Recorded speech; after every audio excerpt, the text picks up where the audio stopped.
Please hide po my identity. 35 years old na po ako. Meron po akong 3 anak na babae. Before po nakatira kami somewhere in Region 3. Nung pandemic, nag-decide yung husband ko magpalipat ng work sa lugar nila sa Region 2. At bigla-bigla na lang nag-decide na ibinta yung bahay namin. Yung ginawa po ng husband ko, yung pera na pinagbintahan ng bahay namin, yung pinagpatayo niya rin ng bahay dito sa Region 2. Take note, kadikit po mismo ng bahay ng nanay niya.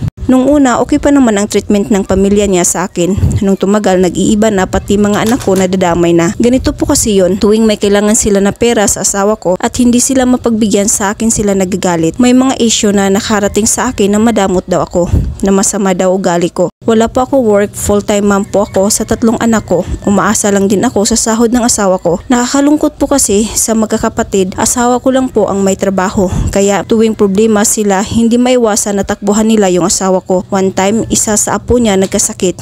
Tinakbo ng asawa ko sa hospital. Nung malapit na sila lumabas, na problema sa bill sa hospital. Sa private po pala nila pina-admit yung anak nila. Nung time na yon, struggle din kami ng asawa ko. Pero kami yung tipo ng tao kahit walang-wala na kami, tahimik lang kami. Hindi kami nandadamay ng problema namin sa iba. Kaya lumabas po sila ng hospital, wala po kami naitulong. Kasi wala din po kami ekstrang pera that time. At ayun na nga, nakaramdam ako ng kakaiba sa biyanan kong babae at sa mga kapatid ng asawa ko. Yun pala, sumama loob nila sa akin kasi wala man lang daw kaming naitulong. Nasaktan po ako sa part na yon na hindi nila alam yung struggle din namin financially that time. Pati mga anak ko tuwing binibiro ng biyanan, laging may sinasabing madamot. Saan ka ba nagmana? Palagi po yun nag-iisip-isip ako. Yun pala, yun yung galit ng biyanan ko sa akin, dinadamay niya mga anak ko. Yung kinakasama ng loob ko, pag yung mga anak ko nagkakasakit at nasa hospital, wala man silang paramdam, ganun sila kanfer. Gusto nila sila lagi tutulungan. Porkit may trabaho ang asawa ko, 3 anak binubuhay niya. Kung ano man yung mga dalang pasalubong namin ng asawa ko, meron din para sa biyanan ko at sa mga kapatid niya na pamilyado na din. Hinahatian po sila. Kung bibili man kami merienda, pinapatawag siya ng anak niya na pumupunta naman sa bahay para kumain. One time, nagipit kami na kahit panggas ng asawa ko, walang-wala kami. Ngayon, humiram sa nanay niya, take note, 100 po panggas. Pag alis ng asawa ko, pumunta yung biyanan ko sa harap ng pintuan namin. Sabay sabi sa bunsong anak ko na magdadalawang taon pa lang na yung daddy mo kargador na, nangihingi na lang ng panggasolina. Pinalampas ko po yun kasi gipit kami. Pero pinasok ko sa isip ko na pag magkapera kami ng extra, imbis na mag-abot ako sa kanila, itago ko na lang para sa mga anak ko. One time, nagkasagutan po kami. Yun yung pinakamalala na nangyari sa amin. Nung time na yon, nilalagnat ng mataas yung bunso ko. Kaya pinupunasan ko sa kwarto. Bago po yun, sinisingil niya po ako. Mahiram daw asawa ko sa kanya 500. Sabi ko, hindi ko po alam yan at wala naman sinasabi. Ayaw pa niya maniwala sa sinabi ko. Sa dami ng iniisip ko, dumagdag pa yun, kaya nainis ako sa biyanan ko at pati sa asawa ko kasi hindi niya sinasabi sa akin at nagtataka ako bakit ako sinisingil, yung anak niya yung humiram sa kanya. Wala naman ako trabaho, so ayun na nga po, pumunta sa harap ng pinto namin, tinawag anak niya, nagbubunga nga. Ako yung kinakagalit niya. Kesyo, ano daw problema ko, hindi daw ako namamansin na kasi mangot daw ako. Isinasabi niya lang naman daw yung utang. Ako naman po na nasa kwarto na nagpupuna sa bunso ko, syempre magulo sa isip ko, sobra taas ng lagnat ng anak ko. Lumabas ako at sinagot ko siya. Sabi ko, ano po ba problema niyo sa akin? Totoo naman kako, di ko alam yung pera na yan. Bakit ako yung sinisingil mo? Hindi naman ako yung umuutang sa inyo. Ayun, lalo siya nagwala. Ang sasama ng sinasabi niya, doon na lumabas sa bibig niya ang matagal na niyang kinikimkim sa akin. Dumudura-dura pa siya sa harap ng pinto namin. Sumisigaw na madamot daw ako. Minumura niya ako, ina, babae ka.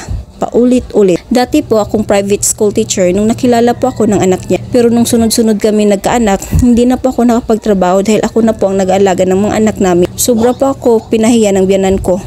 Umaga pa lang, kinikwento na niya ako sa mga kapitbahay. Kisyo hindi daw ako magtatrabaho, inaasa daw lahat sa anak niya.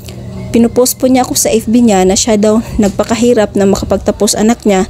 Iba daw na kinabang, feeling prinsesa daw ako. Mga ganon.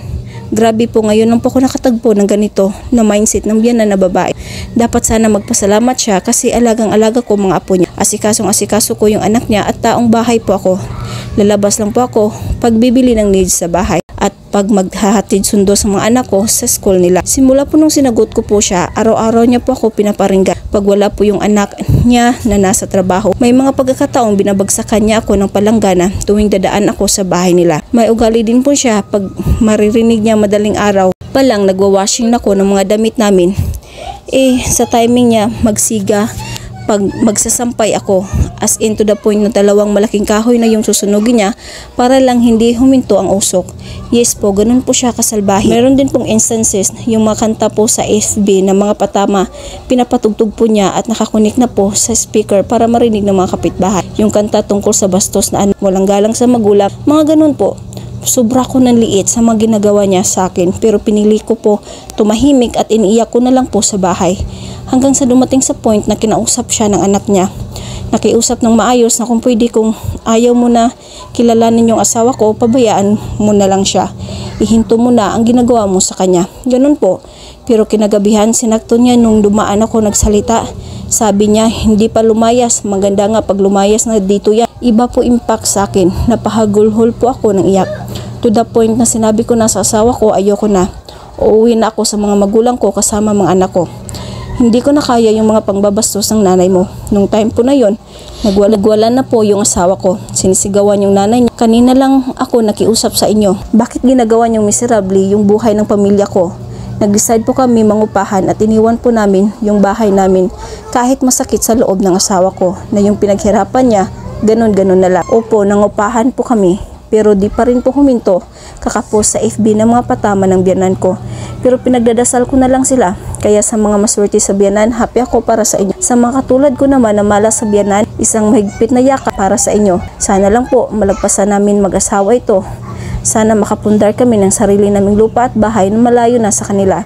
Yung bahay po pala namin ay pinatayo namin sa lupa ng nanay niya. Nasa din pong paulit-ulit na pinaparinig sa akin na kung tutuusin, wala daw kami karapatan dito sa lupa niya. Buhatin daw namin yung pinatayo naming bahay. Yung bunso ko po na 2 taon pa lang, ganun po siya ka-harsh sa akin dahil wala ko income at nakaasa lamang sa anak niya. Yung pinaka-worst po, nagsusumbong sa akin mga anak ko tuwing dadaan sila sa bahay ng biyanan ko. Tinitingnan sila ng masama. Kaya pag nataon daw na makita nila, yumuyo ko na lang daw sila para hindi nila makita ang mukha.